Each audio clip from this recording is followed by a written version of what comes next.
Hi guys, welcome back to another video. My name is X and this is Club United.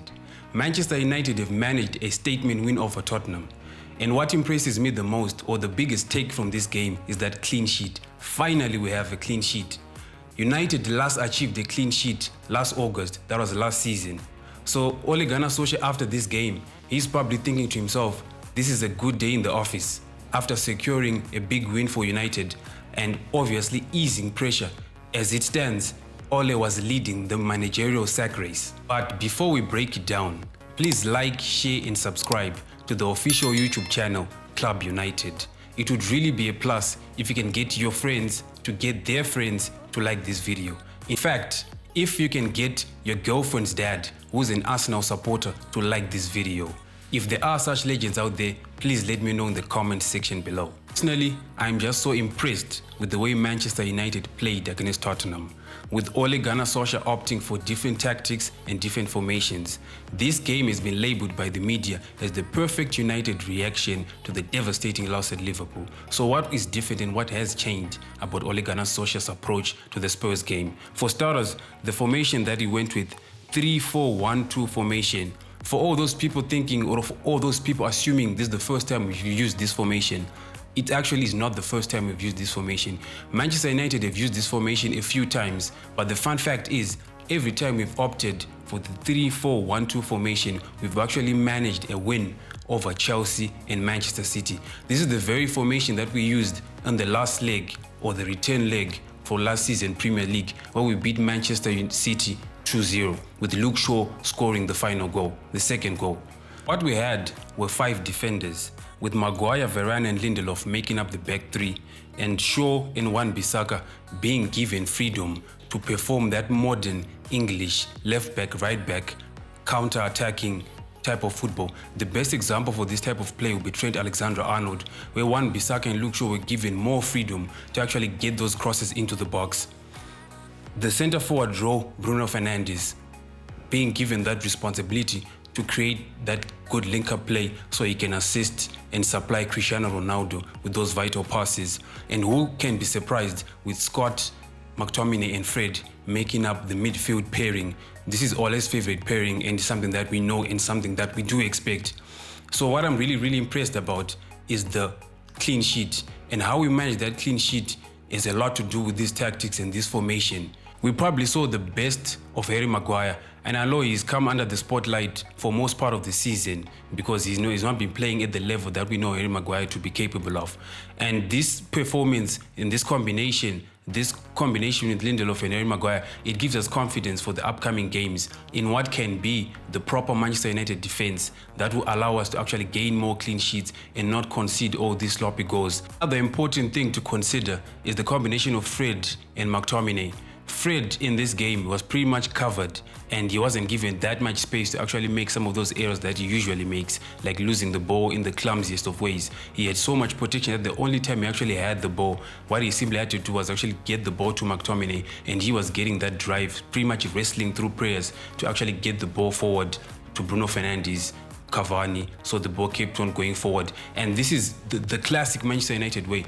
The biggest problem, I spoke a bit about this in my last video, the biggest problem, we were trying to play a style of football that is not in our DNA. Manchester United are an attacking team. We play on the counter-attack. This is why we had a devastating and a humiliating defeat to Liverpool, because I don't know why, but for some reason we're trying to press Liverpool, and because there's so many goals, because when Liverpool started attacking, we had no man in the defensive box to actually get those clearances and actually perform those vital defensive duties. So Fred was covered. He was pretty much cushioned to an extent that he didn't get enough space to actually make those errors. And what was most impressive is the way that we actually managed to get forward on the counter-attack and withstood all the pressure that we were getting. Tottenham, we're trying to press us, but we managed to contain the pressure so well that we had enough of the ball to actually use it well and actually create those chances. The other positive to take from this game was the good link-up play and the work rate and the communication between the guys in the team.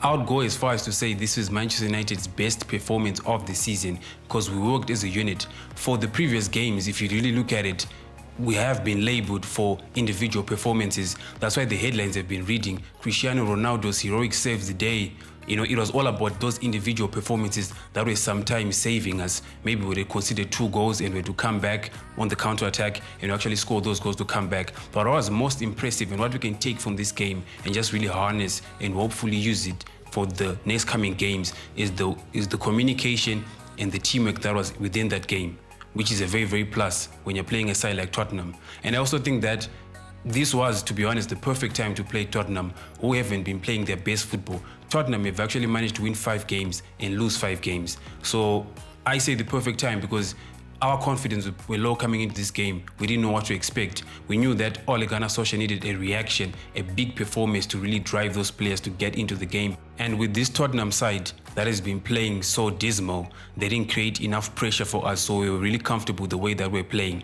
They didn't manage to get a single shot on target. That's how much Manchester United were actually capable and actually eased past Tottenham with the way that we're playing on the counter-attack. It doesn't come as a surprise that Manchester United players actually managed to get some best of the season performances, with Bruno Fernandes getting his best performance of the season. I know for the last couple of games he's been a shadow of himself. He's been criticized quite a lot because he hasn't been really the most creative midfielder, which we know that we can be. We've had to rely a lot on Bruno Fernandes and his capabilities, but the last couple of games we're managing to get the best from him. So in this game, we finally actually managed to get that best link-up play, which pretty much defines Bruno Fernandes. He was involved in 2 of the goals. The first goal, where Cristiano Ronaldo, he provided the perfect lob pass, which Cristiano had slotted home from the right flank. And the second goal, it was a great link-up play that he actually managed to pass the ball to Ronaldo, who had the last pass to Cavani. So it was the performance of the season for Bruno Fernandes. He was comfortable, he had good runs, in the incredible pass accuracy. We also saw the same thing from Harry Maguire. Harry Maguire had the best game of the season. He paired well with Rafael Verane, a really solid and bolstering confidence at the back line. We saw him aggressive, with the challenges and just holding it all together when Tottenham were really trying to raise that intensity at the back. We also saw the same thing, another personally an incredible and the best performance from Wan-Bissaka.